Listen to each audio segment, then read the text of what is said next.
আল্লাহর নবী বলেন, দুনিয়ার মানুষ আমার খাদিজা যদি দুনিয়া থেকে বিদায় না নিত, আমার খাদিজা যদি জীবিত থাকত, আমার খাদিজা আমাকে এমন ভালোবাসা দিয়েছে। খাদিজা আমার বয়সে ছোট ছিল না। সাধারণত স্বামী তাকে বড়, স্ত্রী তাকে ছোট, ঠিক কিনা জোরে বলেন?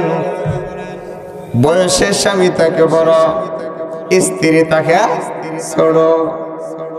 এরপরও আমাদের সমাজে স্বামী স্ত্রীর মিল নাই, সাপ আর বীজির সম্পর্ক, ঠিক কিনা জোরে বলেন? আল্লাহর নবী বলেন, আমার খাদিজা আমার বয়সে ছোট ছিল না। বিবাহের সময় আমার বয়স ছিল 25, আমার খাদিজার বয়স ছিল 40। বয়সে সমান না একটু সমান? বলেন, বয়সে কি সমান আছে না বেশ কম আছে? একটু বেশ কম না বেশি বেশ কম? কিন্তু আমার খাদিজা আমাকে এমন ভালোবাসা, এমন মহব্বত দিয়েছে, আমার হৃদয়টাকে খাদিজা এমন ভাবে কেড়ে নিয়েছে। আমার খাদিজা যদি জীবিত থাকত, জিন্দেগিতে আর কোনো মহিলাকে আমার স্ত্রী বানাইতাম না। আমার খাদিজা যদি জীবিত থাকতো, জিন্দেগিতে আর কোন নারীকে আমার স্ত্রী বানাইতাম।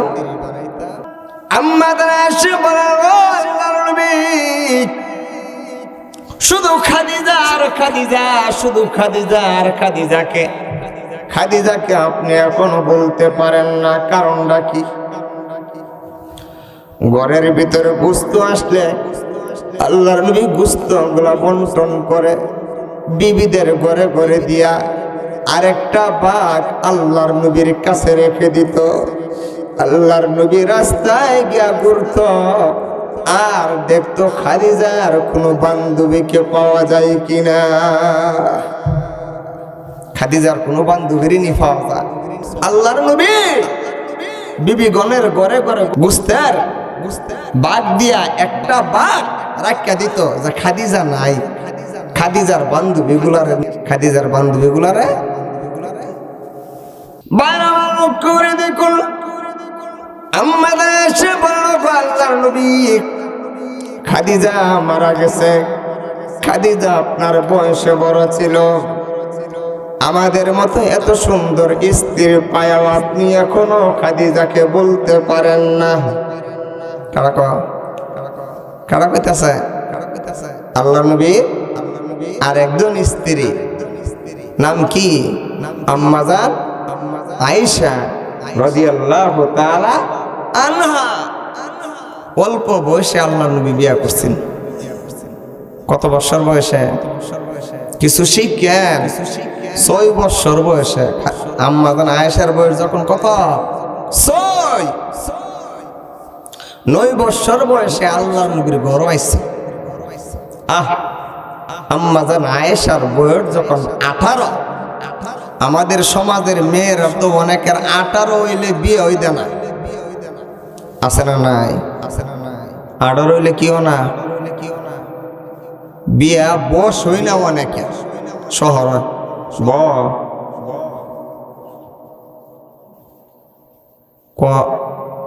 মেয়ে বিলে এখন নিজের ভয় দাঁড়াইছে না। কি কহ? 18 বছর উপর হয়ে গেছে গা, 25 বছর উপর হয়ে গেছে গা, এখন মেয়ে নিজের ভয় কিছে না, আছে না নাই? এখনো অন্যের ভাব দিয়া বিলে চলতেছে। আমাদের সমাজের মেয়েরা 18 বছর হইলে তো অনেকের বিবয়ও না। আর আম্মা জান আয়েশা রাদিয়াল্লাহু তাআলা আনহার বয়স 18। আল্লাহর নবী দুনিয়ার থেকে বিদায় নিছে। তো কত অল্প বয়সে নবীজির ঘরে বউ হয়েছে। আল্লাহর নবীর বয়সের তুলনায় আম্মা জান আয়েশার বয়স অনেক কম না? আম্মা জান আয়েশা ছোট্ট মানুষ। আল্লাহর নবীকে বলেন, ও স্বামী, আমার মতো স্ত্রী পায়া আপনি এখনো খাদিজারে বলতে পারেন না? আল্লাহর নবী যুদ্ধের ময়দান ছাড়া কারো শরীরে হাত লাগান নাই। আল্লাহর নবী আম্মা জান আয়েশার কথা শুনে সুন্দর চেহারা প্রকাশে রং হয়ে গেছে। আল্লাহর নবী আম্মা জান আয়েশার তুতার মধ্যে এমন ভাবে ধরে বলেন, রে আয়েশা, আমার খাদিজার বেলায় আমার মনে কষ্ট দিও না, কারণ খাদিজা হলো আমার বিপদের দিনের সাথী, আর তোমরা হলে আমার সুখের দিনের সাথী। রে আয়েশা, খাদিজার বেলায় আমার মনে কষ্ট দিও না। খাদিজাকে আমি বলতে পারি না, খাদিজাকে বলা সম্ভব না। এই মক্কা নগরীতে আমার আপন বলতে কেউ ছিল না। আমার গোষ্ঠীর লোকেরা পর্যন্ত আমার দুশ্মন হয়ে গিয়েছিল, আমার আপন চাচারা পর্যন্ত আমার দুশ্মন হয়ে গিয়েছিল। যেই সময় এই মক্কা নগরীতে আমার আপন বলতে কেউ ছিল না, আমাকে সাহায্য করার মতো কেউ ছিল না, তখন ছিল আমার সাথে আমার স্ত্রী খাদিজা। এই মক্কা নগরীতে কেউ যখন আমার কথা বিশ্বাস করে না, খাদিজা আমার কথা বিশ্বাস করেছিল। সর্বপ্রথম আমার কথা বিশ্বাস করে কালিমা গ্রহণ করে মুসলমান হয়েছিল। খাদিজা হলো সর্বপ্রথম মুসলমান। আল্লাহর নবী বয়স যখন 40 বছর একদিন, কতদিন? 40 বছর একদিন।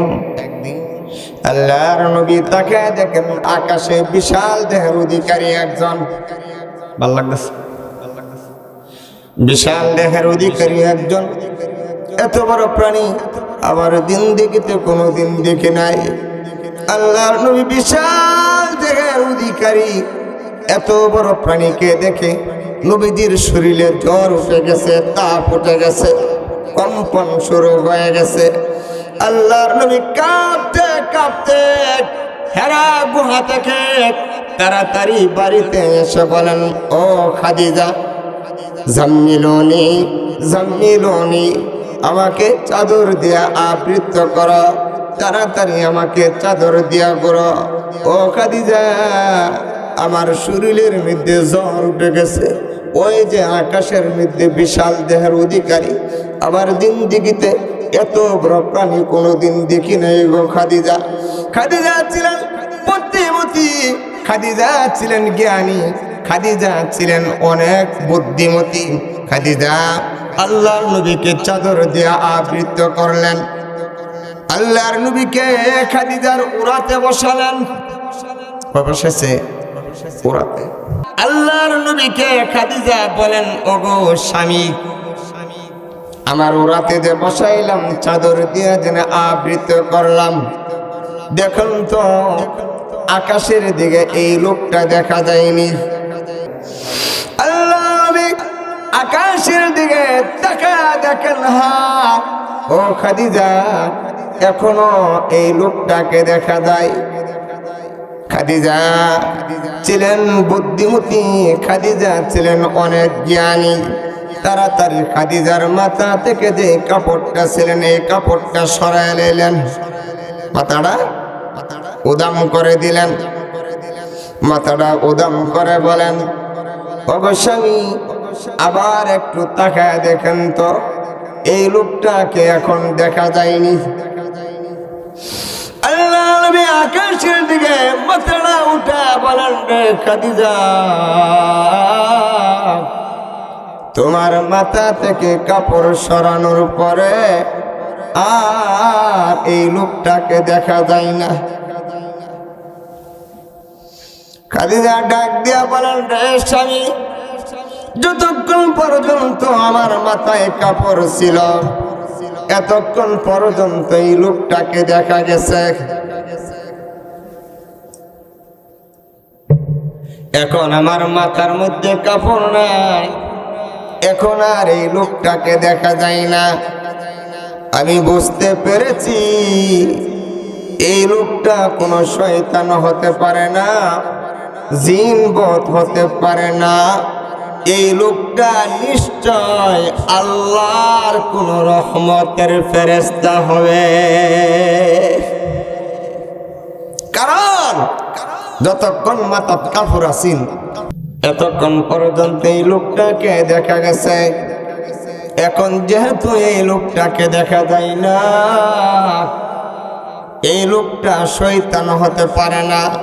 কারণ মহিলারা যদি মাথার কাপড়টা সরা শয়তান যা না আয়ে। আর যারা কাম মহিলারা মাথার থেকে কাপড়টা সরান হেলে শয়তান যাবো গা।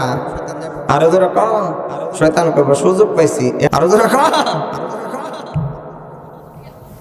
মাথার কাপড় নাই, যেই মাত্র খাদিজা বলেছেন এই লোকটা শয়তান হতে পারে না, আবার খাদিজা বলেন, ও স্বামী, এরপর চলুন আপনাকে আরো শান্ত করি। চলুন, আমার একজন ভাই আছে, তাওরাত এবং ইনজিল কিতাবের বড় আলেম, ওরাকা ইবনে নাওফেল, চলুন আমার এই চাচাতো ভাইয়ের কাছে নিয়ে যাই। খাদিজাতুল কুবরা আল্লাহর নবীকে নিয়ে তাওরাত এবং ইনজিল কিতাবের বড় আলেম ওরাকা ইবনে নাওফেলের কাছে গেলেন। গিয়া বলেন, ও ওরাকা ইবনে নাওফেল ভাই, তুমি তো তাওরাত এবং ইনজিল কিতাবের বড় আলেম, দেখো তো আমার স্বামীর কি হয়েছে। আল্লাহর নবী যখন ওই তাওরাত এবং ইনজিল কিতাবের বড় আলেম ওরাকা ইবনে নাওফেলের কাছে যখন বিস্তারিত বললেন, ওরাকা ইবনে নাওফেল একবার নবীজির পূর্ণিমার চন্দ্রের চাইতে সুন্দর চেহারার দিকে তাকাই। জোরা পেতেন না?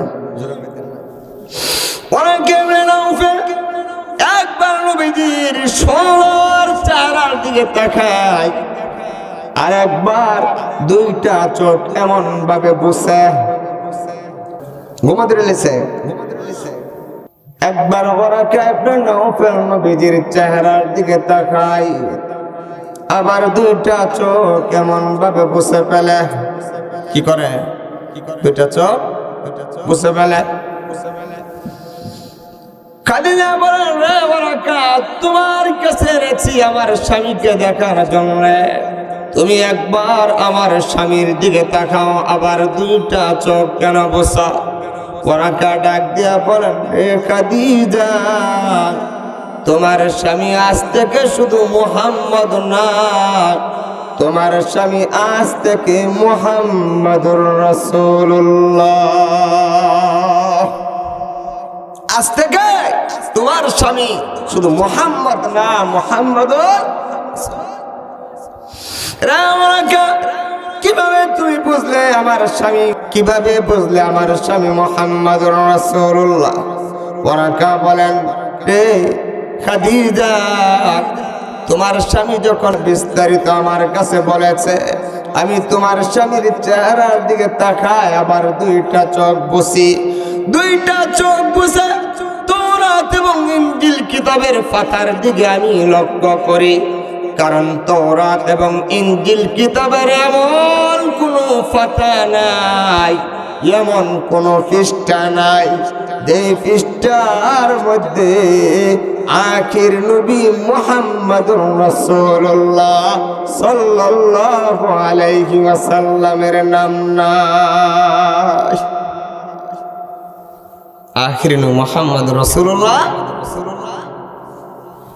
শুধু তাওরাত এবং ইনজিল কিতাব না, আল্লাহর যত কিতাব নাজিল করেছে সব কিতাবে আমার আপনার নবীর নাম। এবং তাওরাত ইনজিল কিতাবের অনুসারীরা আল্লাহ কুরআনুল কারীমে বলেন যে আল্লাযীনা আতাইনাহুমুল কিতাব ইয়ারিফুনাহু কামা ইয়ারিফুনা আবনাআহুম, যে যাদের উপরে কিতাব নাযিল হয়েছে আহলে কিতাব অর্থাৎ ইহুদি এবং খ্রিস্টানরা তাদের সন্তানগুলোকে যতটুকু চিনে আমার নবীকে এর চাইতে আরো বেশি চিনে। জোরে কইতেন না? অর্থাৎ নবীর এরা যতটুকু চিনে নিজের সন্তানরা এতটুকু। তাইলে ইহুদি খ্রিস্টানরা চিনে কি চিনে না? আরো যেরকম কেমন চিনে? সন্তানের চাইতে আরো বেশি চিনে। দেখেন আল্লাহ কত হিকমত না, আল্লাহ বলছে যে বাবা সন্তানরা যেমন চিনে এর চাইতে আরো বেশি চিনে। এই কথা কইছে না, সন্তান বাপের যেমন চিনে। কারণ বাপ সন্তানরে যতটুকু চিনে সন্তান বাপের এতটুকু চিনে। আরো যেরকম কেমনে? কারণ বাপে কইতে পারে সন্তানের মাথা থেকে পাও পর্যন্ত কই তিল আছে, কই দাগ আছে, ঠিক না? এমন কোন অঙ্গ নাই, এমন কোন জায়গা নাই বাপ জেনে চিনে না। কিন্তু সন্তান বাপের কোন জায়গা কই কি দাগ আছে এটা সব জায়গার কথা কইতে পারবো? কইতে পারতো না। এটার নামই সন্তান আর এটার নাম হয় বাপ, ঠিক কিনা? বারবার লক্ষ্য করে দেখুন,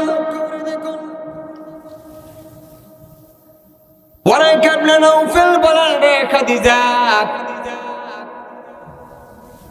তোমার স্বামীর চেহারার দিকে তাকায় আমি বুঝতে পেরেছি তাওরাত এবং ইনজিল কিতাবে আখির নবীর সুরত কেমন হবে, আখির নবীর বডি মোবারকের সুরত কেমন হবে সবগুলাই তাওরাত এবং ইনজিল কিতাবের মধ্যে আছে। আমার দুইটা চোখ বুঝে দেখলাম তাওরাত এবং ইনজিল কিতাবে আখির নবীর সুরত যা দেওয়া আছে সবগুলাই তোমার স্বামী মুহাম্মাদের বডি মোবারকের মধ্যে দেখা যায়। সুতরাং তোমার স্বামী আজ থেকে শুধু মুহাম্মদ না, মুহাম্মাদুর রাসূলুল্লাহ। এবং তোমার স্বামীর কাছে আজকে যিনি এসেছেন তিনি কোনো শয়তান হতে পারে না, জিনবোধ হতে পারে না, বরং মুসা আলাইহিস সালাতু ওয়াস সালামের কাছে আল্লাহ যে ফেরেশতা পাঠিয়েছিলেন ওই ফেরেশতা জিবরাইল তোমার স্বামীর কাছে এসেছে। তবে তোমার স্বামী বেশি দিন এই মক্কাতে থাকতে পারবে? সেই দিন যদি আমি থাকতাম। খাদিজা আল্লাহর নবীকে তাড়াতাড়ি বাড়িতে নিয়ে আসতেন। আল্লাহর নবী বলেন, খাদিজা হেরা গুহার মধ্যে বড় আকৃতির যে লোকটা আসছিল আল্লাহর ফেরেশতা, সেও বলেছে আমি নাকি নবী।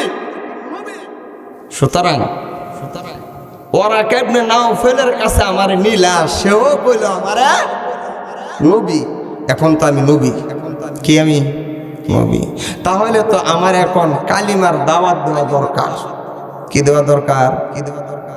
তাহলে আগে ঘর থেকে শুরু করি। কইতে শুরু করি ঘর থেকে। কারণ ঘর ঠিক না করে যদি বাইরে গ্যাসের দাওয়াত দিই তে মানুষ আগে ঘরে গিয়ে দাওয়াত দাও, ঘর ঠিক করে আমরা ধরা, ঠিক না? সর্বপ্রথম তোমাকে কালিমার দাওয়াত দিলাম, গ্রহণ করো। যেই মাত্র আল্লাহর নবী খাদিজাকে দাওয়াত দিলেন, দাওয়াত দিতে দেরি হয়েছে, খাদিজা কালিমা পড়ে মুসলমান হইতে দেরি করে না। আল্লাহ খাদিজা আমি তোমাকে কালিমার দাওয়াত দিলাম, সাথে সাথে তুমি কালিমা গ্রহণ করে নিলে, কোনো প্রশ্ন করলে না। কারণ এত তাড়াতাড়ি তো কোনো স্ত্রী স্বামীকে মেনে নেয় না, ঠিক না? তাড়াতাড়ি কিন্তু স্বামীর কথা স্ত্রী মানে না। তিন জায়গা কোনো দাম থাকে না। এক জায়গা হলো গ্রামে কোনো দাম থাকে না, অকে ঠিক কিনা? গ্রামে কোনো কি নাই, দাম নাই। 2 নম্বর গলদ, মা বাবার কাছে সন্তানের কোনো দাম নাই। আছে? আরো জোরে কান। সন্তান যত বড় পিসাবই হোক না কেন, সন্তান যদি খানা কাবার ইমাম সাহেব যদি হয়ে যায়, সারা দুনিয়ার সবচেয়ে বড় আলেম যদি হয়ে যায়, তার জন্য সারা দুনিয়ার রাজা বাদশারা যদি তার জন্য তাকে দেখে চেয়ার ছেড়ে দেয়, কিন্তু সে যদি দেখে তার মা বাবা আসতেছে, সে কিন্তু মা বাবার জন্য চেয়ার ছেড়ে দিতে হবে। মিশা কইলাম না, হাসা কইলাম? গ্রাম তো মিশা কইলাম না? সন্তান যত বড় হয় মা বাবার কাছে বড় হয়তো পারে না, ঠিক কিনা? বাবা লক্ষ্য করে দেখুন, রাজুবাক, তুমি যত বড় দামি হও না কেন, তুমি যত বড় আলেমি হও না কেন, যত বড় মুহাদ্দিস হও না কেন, যত বড় মুফাসসির হও না কেন, যত বড় শাইখুল হাদিস তুমি হও না কেন, বাইতুল মুকাদ্দাসের ইমামও যদি হয়ে যাও, বাইতুল্লাহর ইমামও যদি হয়ে যাও, সারা দুনিয়ার মানুষ তোমার কাছে আসবে দোয়া নেওয়ার জন্য, আর তোমার কিন্তু যেতে হবে মা বাবার কাছে দোয়া আনার জন্য। কিন্তু আফসোস, আমাদের সন্তানগুলো নেতার কথা যত মানে মা বাবার কথা তত মানেনি। আরো ধরে কর, শাশুড়ির কথা যত মানে গর্ভধারিণী মার কথা কি তত মানে, শ্বশুরের কথা যত মানে বাবার কথা কি ততই মানে। মানে অত কথা কই না, তুমি কি আমার হুন্ডার দিতে পারছ? ঠিক না? মানে তুমি কি আমার হুন্ডার দিতে পারছ? রাজবাগ রাত 3টার সময়, 4টার সময় কনকনে শীতে ভোরে তুমি নেতার জন্য 3 রাস্তার মোড়ে গিয়ে দাঁড়ায় থাকো, আছে না নাই? কিন্তু বাবা রাত্রের বেলা কাশে, রাত্রের বেলা বাবার জন্য একটা কাশির গুলি আনার জন্য পাশের ফার্মেসিতে যেতে পারো না, মার জন্য একটা কাশির গুলি তুমি এনে দিতে পারো না রে যুবক। কিন্তু নেতার জন্য তুমি গুমকে হারাম করে দিলে। যুবক, যেই নেতার জন্য তুমি গুম হারাম করলে, যেই নেতার জন্য তুমি রাত 3টার সময় বাড়ি ছেড়ে দিয়া 3 রাস্তার মোড়ে গিয়া দাঁড়ায় থাকলে, যুবক, যেই নেতার জন্য তুমি কোন শীতে তুমি দাঁড়ায় নিজেকে সর্দি কাশ ঠান্ডা লাগাইলে, ও যুবক, তুমি জানোনি কোনদিন যদি তোমার ভুলে যদি অজান্তে যদি মুখ ফসকায় যদি ওই নেতার বিরুদ্ধে যদি একটা কথা যদি বাকির হয়ে যায়, ওই নেতা তোমাকে সুযোগ পাইলে শুধু তোমাকে দল থেকে বহিষ্কার করবে না, সুযোগ যদি পায় এই পল্লাটা বরদান থেকে আলগা করে দিবে। কি কইলাম? ঠিক না বেটি? খারাপ লাগতেছে? জবাব, মার কথা না অন্য, বাপের কথা না অন্য, বাপের কাজ বাদ দিয়া নেতার কাজ জেনে পড়লা। কোনোদিন যদি মুখ ফসকায় যদি নেতার স্বার্থের বিরুদ্ধে কোনো একটা কাজ করো, নেতা শুধু দল থেকে বহিষ্কার করতো না, সুযোগ পেলে কি করব?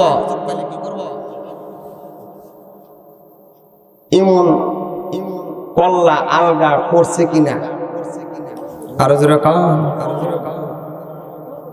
সারা জীবন সামসামি করছে, যে কোনো কারণে একটু খালি বেঠিক করছে। কিন্তু যে বাবাকে তুমি দাম দিলা না, যে মাকে তুমি দাম দিলা না, ও যুবক, বছরের বছর চলে যায়, মাসের মাস চলে যায়, বরাবর জানেনি মার সাথে তুমি কথা বলো না, বাবার সাথে তুমি কথা বলো না, বাবার চেহারা দেখতে তোমার মনে চাই না। এমন যুবক আমাদের সমাজে আছে না নাই? যুবক, সারাটা জীবন তুমি তোমার মার মনে কষ্ট দিলে, বাবার মনে কষ্ট দিলে। যুবক রে, কোনদিন তোমার মার সাথে তুমি সাক্ষাৎ করতে মনে চাই না। ও যুবক, আমার কথা যদি বিশ্বাস না হয়, তোমার মা এমন, তোমার বাবা এমন, যতই তাদের মনে কষ্ট দাও, তারা তোমার ক্ষতি দেখবে তা দূরের কথা, তোমার ক্ষতি হক সে আকাঙ্ক্ষা, সে আশা তারা করতে পারে না, ঠিক না? বরং আল্লাহর কাছে দোয়া করে, ওগো আল্লাহ, আমার সন্তান, আমার নারী চিরাদন, আমার সাধনার সন্তান, আমি বড় কষ্ট করে তারা দুনিয়াতে জন্ম দিয়েছি। ওগো আল্লাহ, আমার এই সন্তান দুনিয়াতে আসার পরে আমি বাবাগিরি সার্থক হয়েছে, মায়ের মাতৃত্ব সার্থক হয়েছে, ঠিক কিনা জোরে বলেন?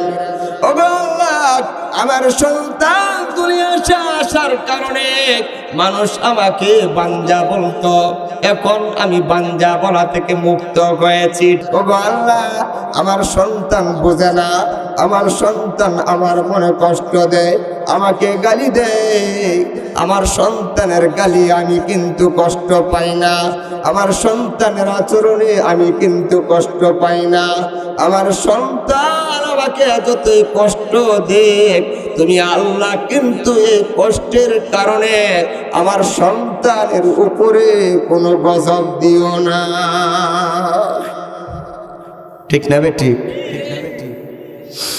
ভাই আমার, কিন্তু আমাদের যুবকগুলা বাবাকে দান না দিয়া নেতারে দান দেয়, ঠিক কিনা জোরে বলেন?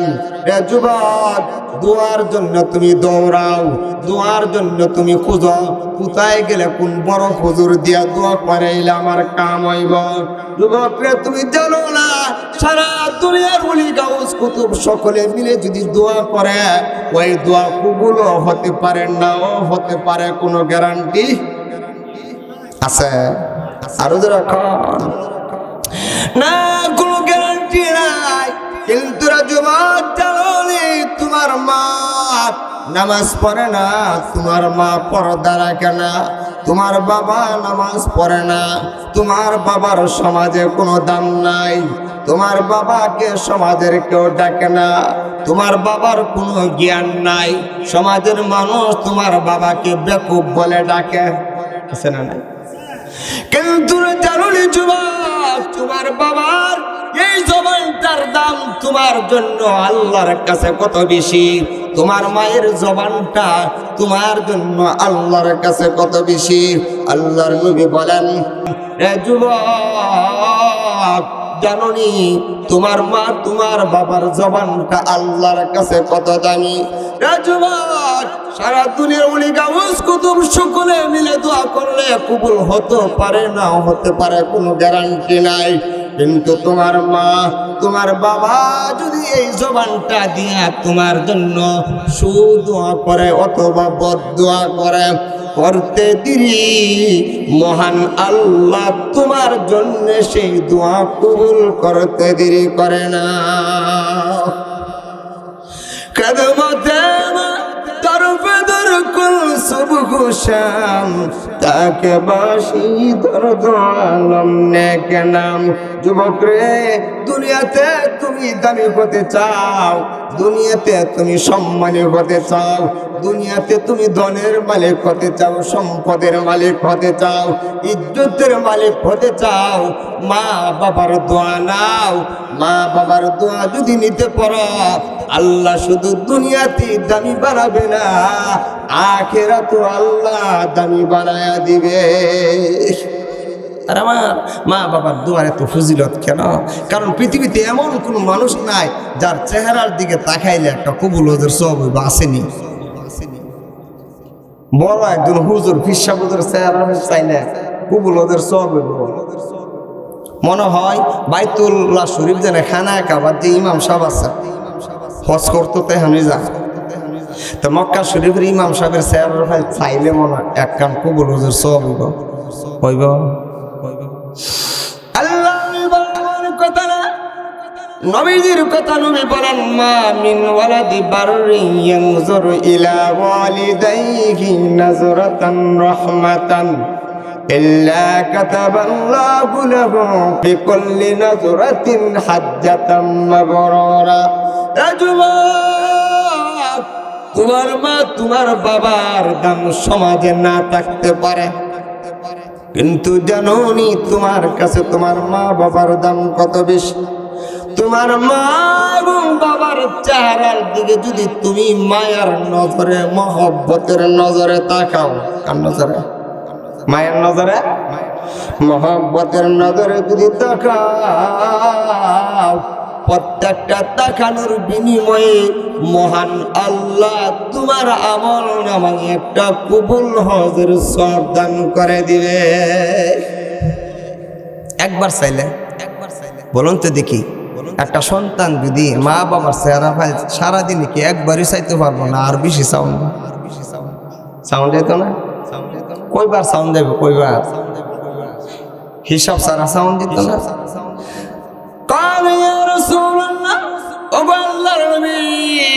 কবুল হওয়া যদি এত সহজ হয়, একটা সন্তান তো মা বাবার চেহারার পাল একবার নয়, দুইবার নয়, অনেকবার তাকাইতে পারবো। দিবনি আল্লাহ? আল্লাহর নবী বলেন আল্লাহু আকবার, আল্লাহ বড়, আল্লাহর খাজানা দূরে কর না, আল্লাহর খাজানা ছোট না বড়।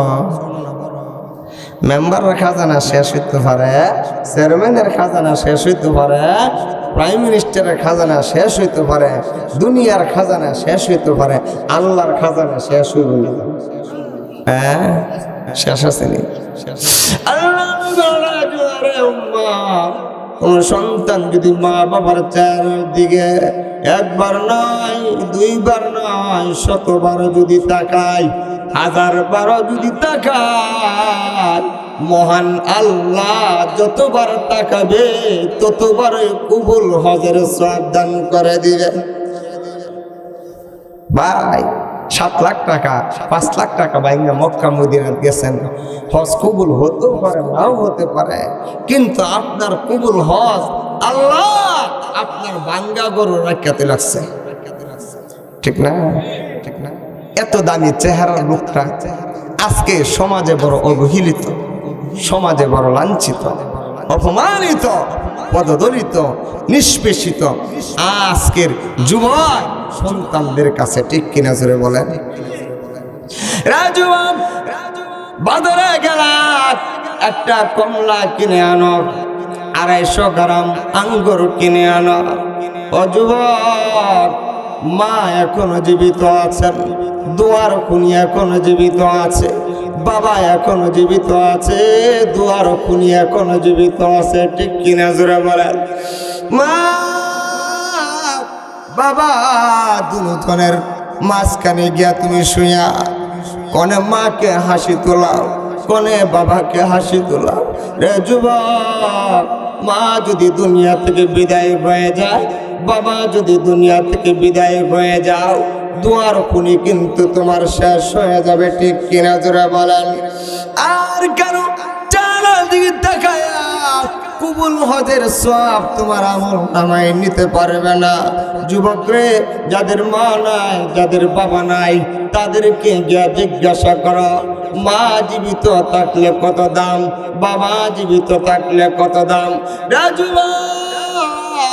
যাদের দুনিয়া থেকে মা বাবা বিদায় হয়ে গেছে, তাদেরকে গিয়া জিজ্ঞাসা করো, মা ডাকলে কত মজা লাগে, বাবা ডাকলে কত মজা লাগে। যাদের মা বাবা দুনিয়াতে নাই, তারাই বুঝে মা বাবা ডাকার কত দাম, ঠিক কিনা জোরে বলেন? সারা দুনিয়া যদি এক পাল্লায় তোলা হয়, আর সন্তানের কাছে যদি মা ডাক আর বাবা ডাক যদি এক পাল্লায় তোলা হয়, আমার কাছে লাগে ওই মা ডাকটা, বাবা ডাকটা সারা দুনিয়ার ধন সম্পত্তির চাইতে ওজন হয়ে যাবে। ভাইরা আমার হয়েছিল এই ব্যাপারে আলোচনা করলে সারা রাত শেষ হয়ে যাবে। আপনাদের অসংখ্য অগণিত ধন্যবাদ। খুব সুন্দরভাবে বসে আছেন, মৌচাকের মতো বসে আছেন। শুকরিয়া আল্লাহর কাছে। আল্লাহ আপনাদের হায়াতে বরকত দান করুক। শেষ করে দেই, আল্লাহ যদি আবার তৌফিক দেন। আপনাকে চারাও কিছু সম্বোধিত, হ্যাঁ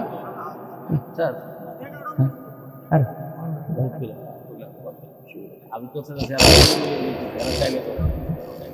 এখন সান্তোষ হবে নাকি তা? ঠিক আছে, একটু সময় করে পরে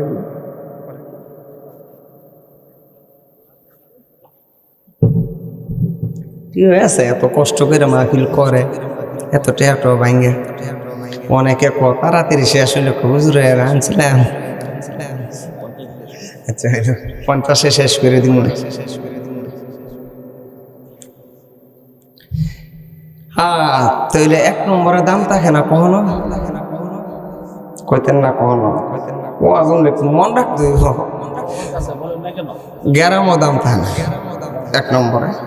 2 নম্বরে গ্যারামো দাম নাই 1 নম্বরে। 2 নম্বরে মা বাবার কাছে সন্তান যত বড়, মা বাবার কাছে কোনো কি নাই, দাম নাই। সারা দুনিয়ার মানুষ তারে দেখলে শেয়ার ছাড়বো, আর সে মা বাবারে দেখলে কি ছেড়ে দিতে হইব। 3 নম্বর হইল বউয়ের কাছে কোনো দাম নাই। কার কাছে? বউয়ের কাছে কোনো, যত বড় ফিসাবই হোক না কেন, যত বড় হাফেজ আক্তার সবই হোক না কেন, বউয়ের কাছে কোনো দাম নাই। কার কাছে দাম নাই? বউয়ের কাছে দাম নাই। দাম আছে? আচ্ছা দা কত কথা কয়ে দাম নেই। তোমার চিনি, তুমি কত বড় ফিসাব, কত বড় হাফেজ সাহেব, আমি বালা করে চিনি, ঠিক না? তুমি জানো কত বড় হুজুর, আমি বালা করে চিনি। দূরই আল্লাহর নবীও কইছে, আমরা তো গিয়া সার্টিফিকেট আনি কার কাছে? চরিত্রের সার্টিফিকেট কার কাছ থেকে আনি? আল্লাহর নবী কইছে কার চরিত্র কেমন এটা বউর কাছ থেকে জানি। কার কাছ থেকে জানি? বউর কাছ থেকে। আর আমরা চরিত্রের সার্টিফিকেট কার কাছ থেকে জানি? যে এর চরিত্র সবচেয়ে খারাপ এর কাছ থেকে। কার কাছ থেকে? যার চরিত্র সবচেয়ে বেশি খারাপ। নির্বাচনের আগে অমুক ভাইয়ের চরিত্র ফুলের মতো পবিত্র, নামাজ পড়ে নাই ভক্ত, বোতল খা ফাসক্ত, ঠিক না? বোতল খোর, নারী খুর, মদ খোর, গাঞ্জা খোর, টিল চোর, গম চোর, আর আসেনি তেল চোরের কাছ থেকে গিয়া চরিত্রের সার্টিফিকেট আনি, ঠিক কিনা জোরা কন? এর ওই চরিত্র কত নম্বরের, আর আমার আপনার সার্টিফিকেট দিলে কত নম্বরের দিব? আল্লাহর নবী বলেন মেম্বারের কাছ থেকে না, চেয়ারম্যানের কাছ থেকে না, বরং কার চরিত্র কেমন তার বিবি যদি সার্টিফিকেট দেয় সে হলো ভালো চরিত্রের, সে হইল ভালো চরিত্র।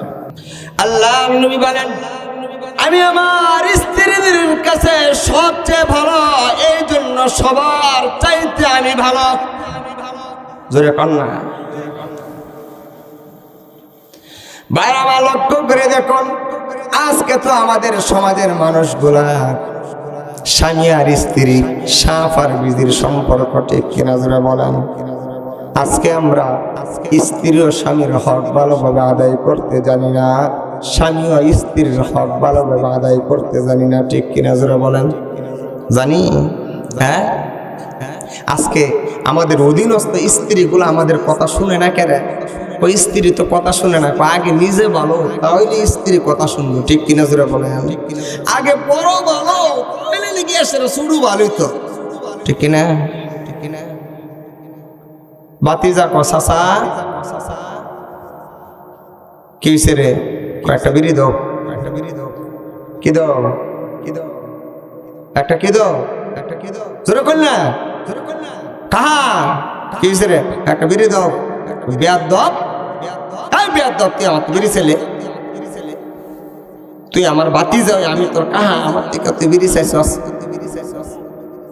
বাতি যা কমন নাই খেত জেনে পাচ্ছিলাম খেতের লাইলো তুমি আমার কইসলা বাতি ধরে বিড়িটা ধরাই দে ঠিক না তাহলে খারাপ চরিত্রটা আগে কাটা দেখাইছে আরো যারা কন গড়তে বাইরে বের আগে বউরে কয় কাপড় টান দিয়া গেলাম না এ কাপড় টান দোষ ঠিক না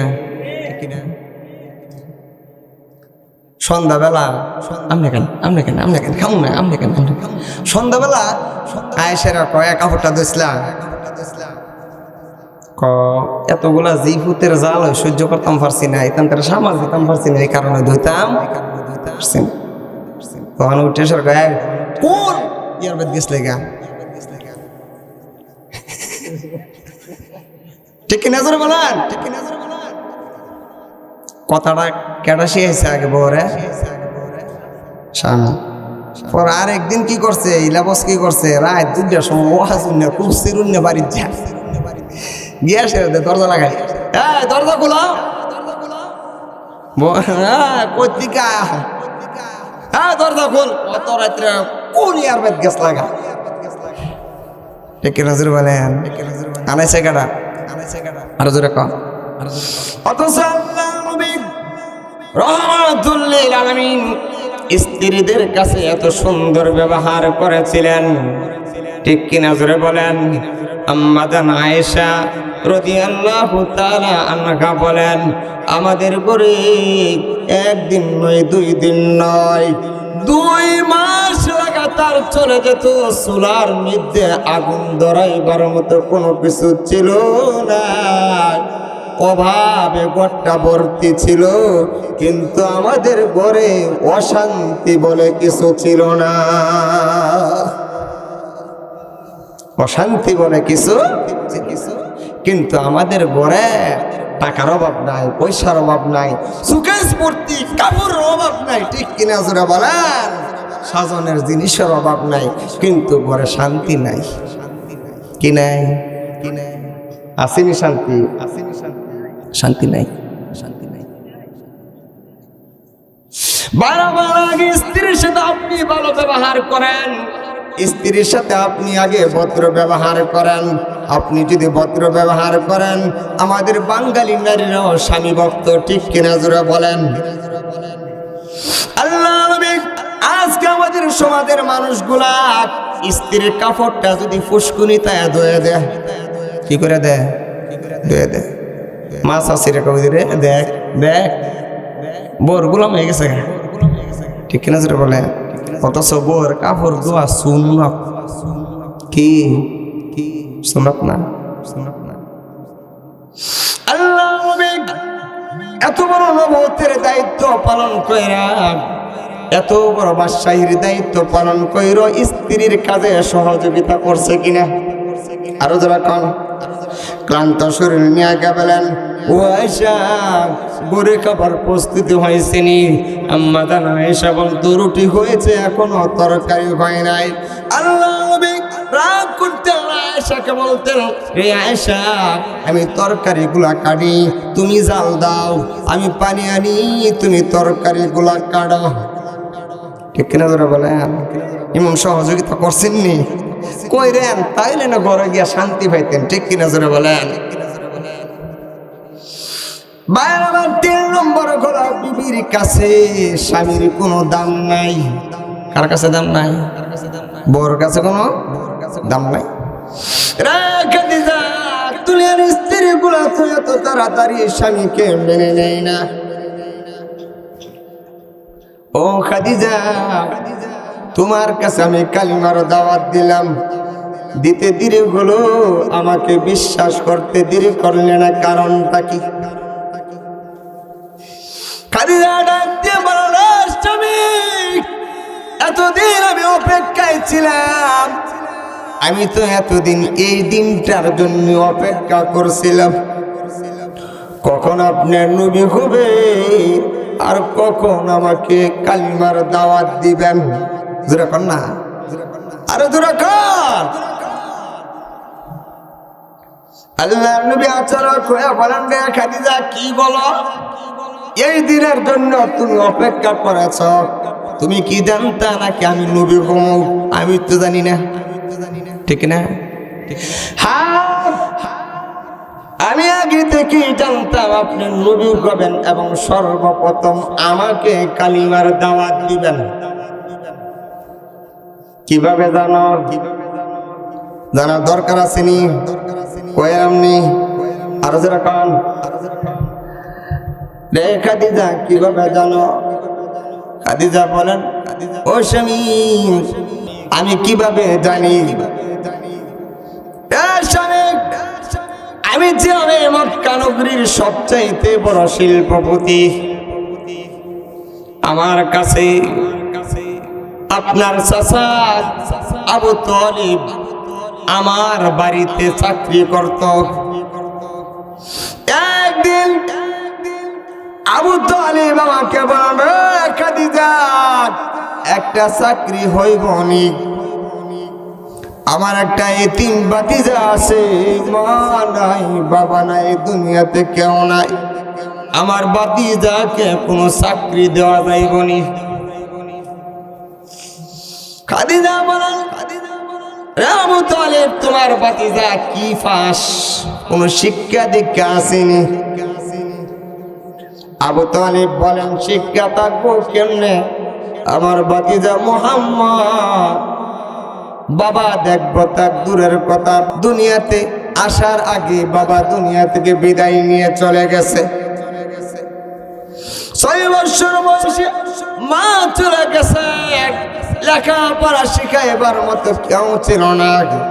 আসলে কি লেখাপড়া করার মতো কেউ ছিল না? না আল্লাহ শিখান নাই? আল্লাহ শিখান নাই। কারণ নবী যারা হবে তারা দুনিয়ার কোন শিক্ষায় শিক্ষিত হতে পারবে। এই জন্য আল্লাহ এমন একটা সুরত ধরাইলেন, নবীজি আসার আগে বাবাকে নিয়ে নিলেন, 6 বছর বয়সে মাকে নিয়ে নিলেন, দায়িত্ব নিলেন দাদা আব্দুল মুত্তালিব। 8 বছর বয়সে দাদা চলে গেলেন। আল্লাহর নবী শিক্ষা গ্রহণ করেন নাই, বরং আল্লাহ নবীকে দুনিয়ার কোন শিক্ষায় শিক্ষিত জোরে করেন না। কারণ দুনিয়ার শিক্ষা যদি কারো কাছ থেকে শিখে, যার কাছ থেকে শিখলো সে কি গেল গা, শিক্ষকে কি কইল, তোমরা নবী, তোমরা নবী, তার শিক্ষক আমি, ঠিক কিনা ধরে বলেন, তার উস্তাদ। নবী যারা হবেন দুনিয়ার কারো মুখাফিক কি তারা হতে পারে না, শিক্ষক হতে পারবে না। এমনকি আল্লাহ নবী দুনিয়াতে, আমরা তো দুনিয়াতে আসার পরে আমাদের খতনা হয়েছে, ঠিক কিনা জোরা বলেন? আল্লাহর নবীর খতনা করাইছে এমন কোন ডকুমেন্ট আসেনি।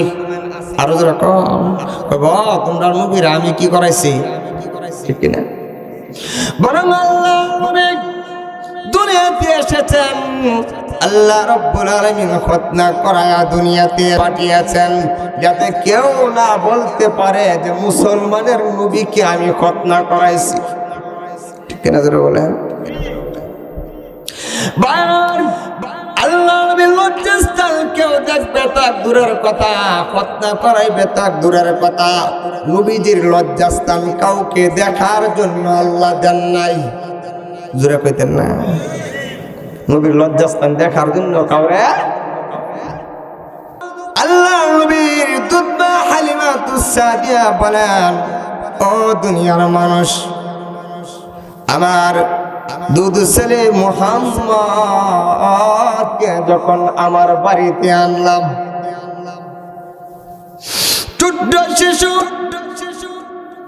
মুহাম্মদ পেটের মধ্যে যদি খাবার না থাকে, ক্ষুধার তাড়নায় কোনোদিন কাঁদে নাই, কিন্তু তার হাঁটু থেকে যদি কোনোদিন যদি কাপড়টা যদি সরে যাইতো, তার চটরটা যদি খুলে যাইতো, খুলতে দেরি, কান্না শুরু করতে দেরি করত না।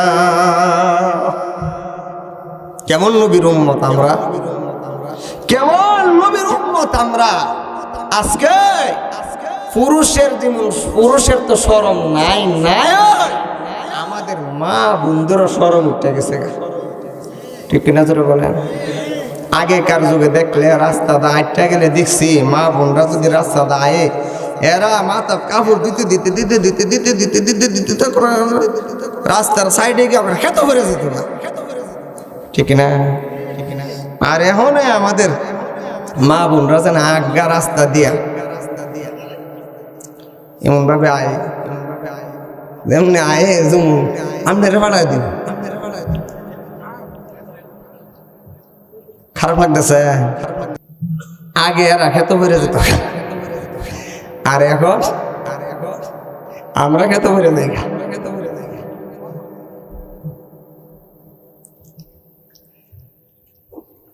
আল্লাহু আকবার।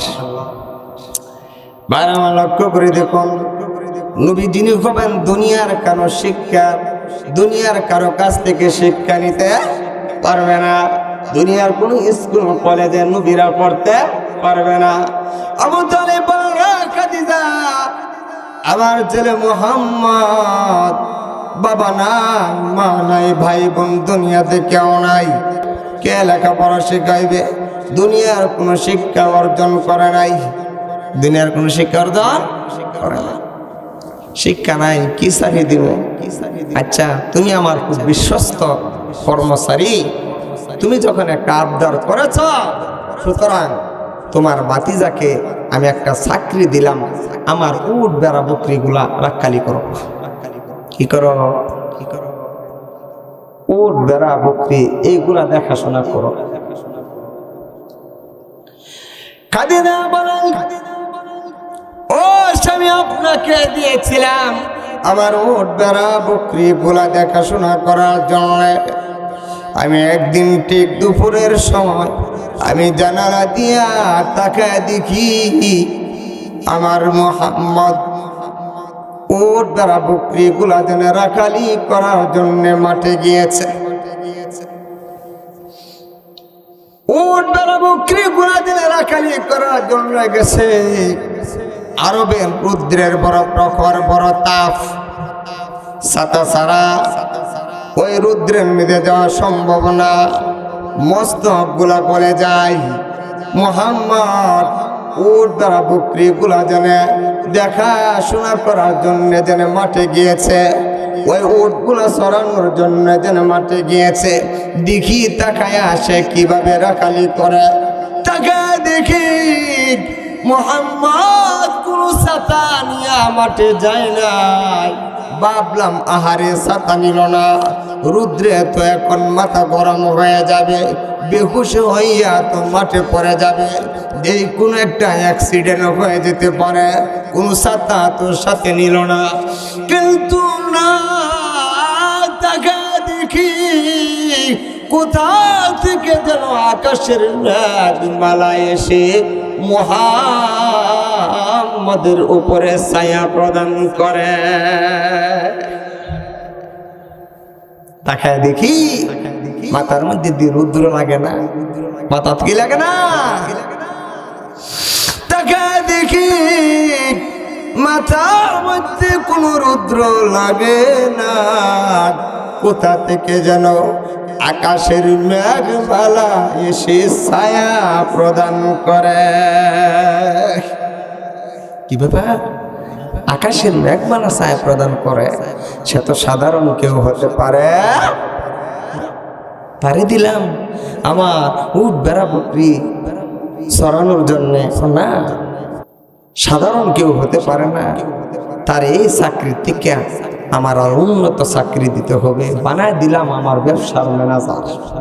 কি বানাই দিলাম? ব্যবসার ম্যানেজার। ব্যবসার ম্যানেজার বানায় দিলাম। ও স্বামী, আপনাকে পাঠিয়েছিলাম আমি শাম বস্ত্রায় ব্যবসা করার জন্য সিরিয়া, সাথে দিয়েছিলাম একজন গোলাম মাইসারা ব্যবসা করা। আসার পরে আমি গোলামরে জিজ্ঞাসা করেছিলাম, রে গোলাম, মুহাম্মদকে আমার ব্যবসার ম্যানেজার বানানোর পরে আমার ব্যবসার মধ্যে কেন এত লাভ হয়? কল্পনাবিহীন লাভ হয়, কারণটা কি? মাইসেরাটিকে বলে, খাদিজা, কেন লাভ হবে না? আপনার ম্যানেজার তো যেমন তেমন ম্যানেজার না। তো কেমন ম্যানেজার? আপনার ম্যানেজার কি নিয়ে আমরা যখন ব্যবসার উদ্দেশ্যে মক্কা নগরী থেকে রওনা দিলাম, তাকে দেখি রুদ্রের তাপ আমাদের শরীরে লাগে, কিন্তু তাকে দেখি আপনার ম্যানেজারের মাথার মধ্যে রুদ্রের তাপ লাগে না। কোথা থেকে যেন আকাশের মেঘ মালা এসে ছায়া প্রদান করে। যে রাস্তা দিয়ে যায়, রাস্তার দুই পাশে যত পাথর থাকে, কঙ্কর থাকে, গাছপালা থাকে, সামনে যত পাথর থাকে, ওই পাথর থেকে শুধু একটা আওয়াজ আসে, আসসালাতু ওয়াসসালামু আলাইকা ইয়া রাসূলুল্লাহ, আসসালাতু ওয়াসসালামু আলাইকা ইয়া হাবিবাল্লাহ। আরে মা, আপনার ম্যানেজার তো যেমন তেমন ম্যানেজার, লাভ কেন হবে না? মাল কেনার জন্য যে মার্কেটে ঢুকি, আপনার ম্যানেজার ফাড়া দেওয়ার সাথে সাথে মার্কেটের মালের দাম কমে যায়। মাল নিয়ে যখন আবার আরেক শহরে যায়, আপনার ম্যানেজার কদম দেওয়ার সাথে সাথে মালের দাম বেড়ে যায়। কিনি কমে, বেশি দামে বাড়তো না কেমনে? খাদিজা বলেন, এখন শুধু মুহাম্মদের নাম আমার মনে উড়ে আর জোরে কর না, উড়ে আর। কিন্তু সিদ্ধান্ত নিয়েছিলাম জিন্দিগিতে কোনোদিন বিবাহে বসবো না। আগে আমার 2টা বিবাহ হয়েছে, বিবাহ হলে স্বামী মরে যায়। নিয়ত করেছিলাম জিন্দিগিতে কোনোদিন আর বিবাহে বসবো না, কিন্তু অসংখ্য অগণিত বিবাহের প্রস্তাব আসে। কেন আসবে না? আসার কারণ হলো 3টা। খাদিজা বয়স্ক আছেন, কিন্তু বয়স্ক হলে কি হবে? সুন্দর একটুও কমে। বয়স 40, কিন্তু দেখতে দেখা যায় 15 বছরের সুন্দর যুবতী। অনেক আছে না বয়স বেশি কিন্তু বয়স ধরা যায় না, আছে না? নাই, বোঝা যায় না? অনেকে দেখবেন অল্প বয়সী বৃদ্ধ দেখা যায়, এমন আছে না? নাই। আবার অনেকে দেখা গেছে উমুহের জন্ম দেখছে, কিন্তু তারে দেখা যায় বয়স ছোট। অনেক বড় ভাই দেখা যায় ছোট ভাই থেকে ছোট, আছে না? নাই। খারাপ লাগতেছে? 1 নম্বর হলো বয়স, কিন্তু বয়স বোঝা যায় না, সুন্দর কমে নাই। 2 নম্বর হলো খাদিজা ছিলেন এই যুগের সবচেয়ে বড় শিক্ষিতা। কি ছিলেন? 3 নম্বর হলো খাদিজা ছিলেন এই যুগের সবচেয়ে বড় শিল্পপতি। কিতা গুণ 3টা, শিল্পপতি, সুন্দরী, আবার শিক্ষিতা। কড়া গুণ? এই 3 গুণের গুণী। কেউ যদি বলে লন্ডনী ফ্যামিলির কন্যা, বয়স বেশি, কি বেশি? বয়স বেশি, শিক্ষিতা, আবার ধনী, আবার সুন্দর কম না। লন্ডনে মনে করেন কয়েকটা বাড়ির মালিক, এই মেয়ের নামে বাড়ি আছে। যদি মনে করেন কজে কেউ আসুনি আমার বিয়া করবা,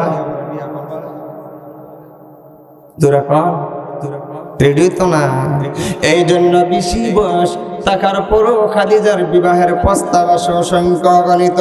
খাদিজা বলেন বিবাহের প্রস্তাব আসে, কিন্তু বিবাহ বসলে স্বামী যেহেতু মারা যায়, নিয়ত করেছিলাম জিন্দিগিতে কোনো বিবাহ বসব না। কিন্তু গোস্বামী আপনার এই গুণগান দেখে এবং শুনে এখন শুধু মুহাম্মদ মনে উড়ে আর